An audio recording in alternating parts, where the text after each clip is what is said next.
get in trouble or hurt themselves or. Yeah, timing is amazing, and I really think that the universe is speaking to all of us. And the fact that here we are having this opportunity, to speak with David today about his journey, the challenges he's had to handle and to get a hold of, this disease of alcoholism that is this taboo in the aviation community. We don't talk about it. Oh, I'll just go have a couple of beers. Oh, it's okay. But it's important, I think. And Rob, you've led me to this thought that we have to be here for each other. I end the show, every single show, from episode 1 to now, with take care of each other. And I think it's so crucially important that we mention everybody probably that has been flying for a while, that is at this level in their careers, knows someone that is struggling, that maybe hasn't been through the program. And, David, you said it's up to you. No one can, flip that switch for you. You have to do it. You have to come to terms that it's time. And until you do that, unfortunately, it's just not going to work. But the fact that you had a friend that was there for you when you made that phone call is everything. And maybe you listening out there have a friend that is struggling, and all it takes is maybe a phone call or a text or just to say, hey man, I'm here. How's everything going? And if you need anything. Yeah. Cause the way I look at it is, number one, if you're their friend, what kind of a friend are you if you're not helping them? Especially in a situation like this. Number two, dude, we got to share the same airspace with this guy. You know what I mean? Yeah. So that's another important thing. And, if they're working for the same company as you are, that's another potential, bad egg that can, ruin or tarnish the reputation of other pilots at your employer.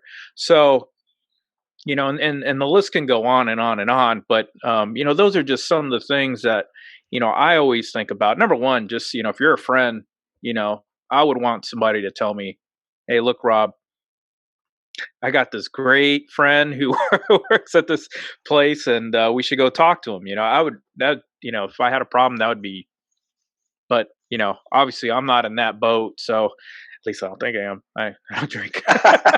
But last time I had a drink was like 3 weeks ago, and it was a 1 beer. And I'm a one and done myself too. Yeah, I was 2 sheets into the wind. I'm a cheap date. That's the difference between the alcoholics. Like when they asked me at rehab when I checked in, they said, "Oh, David, how much do you drink?" I'm like, "What do you mean?" He goes, "Well, when you sit down to drink, how much do you drink?" I said, "All of it." Right. Yeah. And it was not.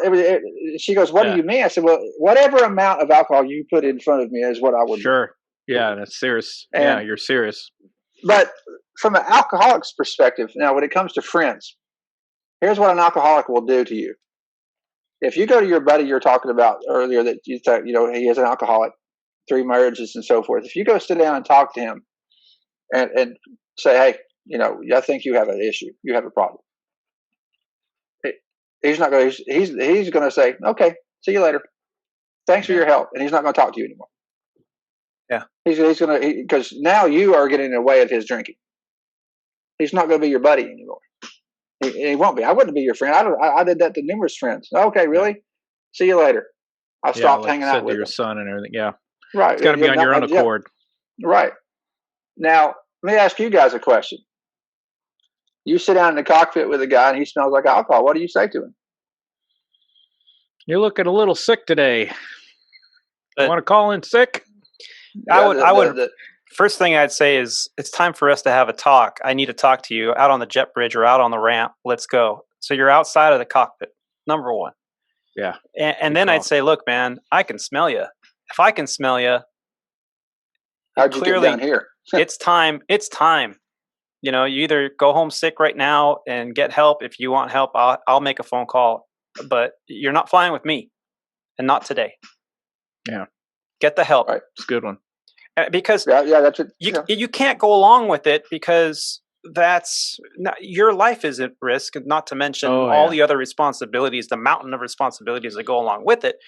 But you also don't want to ignore it or tell them call in sick, go home, because you're not helping. You're just you're covering it up. You're putting a Band-Aid on a problem. You're an enabler. Yeah, now you're enabling. Yeah, so you need to kind of put your foot down. Now, if they tell you to go F yourself, you don't know what you're talking about. Yeah. Then gets to the point where it's an avalanche of problems. I got a true story about that almost very similar situation. Actually, my buddy that we're talking about was working a trip. This is when he was with Sandpiper, and went through TSA and got all the way to the gate. And one of the TSA agents said they smelt alcohol in his breath. So anyway, they got all the way to the cockpit, did the pre-flight and everything, and somehow the TSA notified the company. The company came down the jet bridge, and he was like, "I want a piss test right now." They confronted him. He's like, "I want a piss test right now," and he's telling me this story, and I'm like, "Oh my gosh!" This is exactly my fear from my buddy, is something like this happening. Or there's worst case scenarios, but he was telling me, he's like, "Dude, I haven't had a drink in 4 days because I've been on this 6-day trip and everything, and been working my butt off." And in my heart, I believed him. Luckily, he did get a blood and alcohol test right away, and didn't have anything in his system. So it was good to hear that he wasn't lying and all that stuff. But he was removed from flight without pay until pending the further investigation. And when everything came back, he was reinstated and everything like that. But oh my gosh, just to have to go through all that and hear about it, I was like, ugh. So man, that's real world. That's a situation that the pilots that we have as a pilot group, our pilots have failed at, is that we tend to cover our bases, cover our friends' bases. Yeah. Hey man, you just sit over there and do your job. I'll do everything. You just sit there. I've seen that before. Just hey man, just cabin come on too. Just chill out. We'll get you through this. Many bad decisions have been made.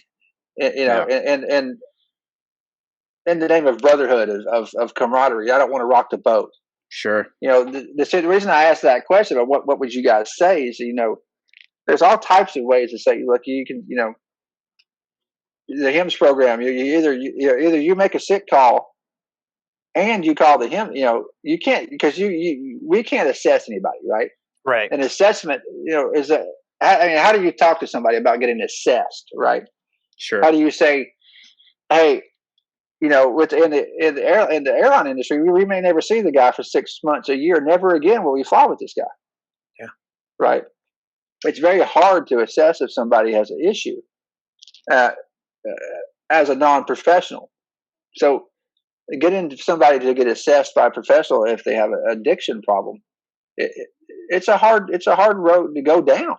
If you think about it. Yeah. The thing with your friend about, I want the P test right now. I want a breathalyzer right now. Or, what happens when he blows, or what if they blow at 0.03, or whatever it is, a 0.04, right. I'm sorry, 4.1. What if that guy really, really does smell like alcohol bad? Yeah. And he tells you to F off. Well, now, when that happens, that's when you have to just, it could be your best friend that tells you to screw off. Yeah. Mm-hmm. That's when you have to say, okay, well, I'm calling. Look, either you call the chief pilot or calling sick, or I'm calling the chief pilot and saying you're drunk. Right. I think the hardest scenario is when you don't know the person. You're meeting them for the first time. You get to the cockpit. You're like, "Hello, captain," or "Hello, first officer," and you introduce yourselves. Yeah, and now you're like, this guy kind of smells like alcohol. How do you approach that? It could have been Listerine for all we know. We don't know. No, that's what the scary part of it is what how do you sit there and tell your peers to say, hey, this is a problem in our industry. This industry is prone to alcoholism and addiction. It is. That's just a known simple fact that this industry is prone to that. Yeah. But how do we in the cockpit successfully navigate a situation that you're speaking of? I don't know you from Adam. Yeah. Maybe you have a slight speech impediment or something, or you have a immature trachea that you were born with, that you just talk funny. Yeah. You don't know. Right. That's one of the hardest problems with this thing, is that's why most pilots end up getting put in involuntarily into the HIMSS program. Yeah. Because they get away with it. So that tire just didn't blow on that leg; it blew on the leg you didn't drink that night, and that reinforces the fact that, hey, I can get away with this. It's that hazardous attitude, right? It's that invincible, Yeah, it's the normalization of deviation. Yeah, of deviance. No, the normalization of deviance. Of deviance. Normalization of deviance. Yeah, you've done it. Yeah, I do it my way 20, 30 times. It works out just fine. But on that 40th time, you might end in a disastrous result, or getting in a situation where now you are responsible for your actions. So, that's why it's so hard, guys. It's so hard to counsel people or talk to somebody about about this. How do you do that? You're sitting there with 300 people behind you, 200 people, and you're up there looking at the guy thinking, what do I do? What call do I make? Yeah. You talk about a challenge, and I've never been in that position. I hope I'm never in that position. That's just one of the hardest things we have to think about as pilots, as professionals. Yeah.